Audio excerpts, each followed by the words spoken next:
擁有一套獨立別墅係每一個人嘅夢想啦。今日呢一間咧仲係超大花園嘅，佔地咧去到399方，建築咧係241方，上下咧一共只有2層，所以咧都唔使行太多樓梯嘅。呢一個格局戶型嘅話係非常之靚，而且每個空間咧都係超大嘅。咁我哋首先入嚟咧係睇到呢個差唔多6米開間嘅一個大客廳啦，而且佢同飯廳係整咗一個躍式嘅飯廳位咧，而且仲留住我哋一個中空位嘅。睇下呢個挑高真係非常之高嘅，而且一樓啊仲有長輩房嘅。咁平時老人家一齊住嘅話，一樓有間房係方便好多嘅。入門嘅右手邊嘅話咧，咁就係我哋一個廚房連接花園。2樓主人房露台睇出去咧就係東南朝向，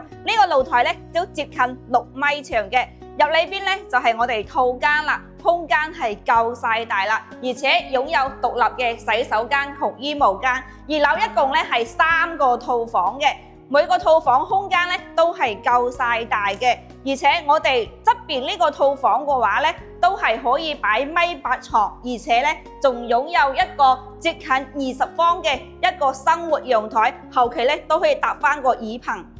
前花園都有60幾個平方嘅，而且仲有我哋愛車嘅靚車位啦，就喺呢一個位置啦，而且上面咧係有連廊嘅。呢套咁靚嘅獨棟別墅咧，就喺中山三鄉雅基樂嘅南澄灣畔啦。呢邊嘅地段咧係非常之中心嘅。如果你都係想揾一套毛坯自己裝修嘅，建築面積大啲，花園大啲，而且咧樓層唔使咁多，只有2層嘅，就不如揾阿太過嚟睇翻呢一間啦。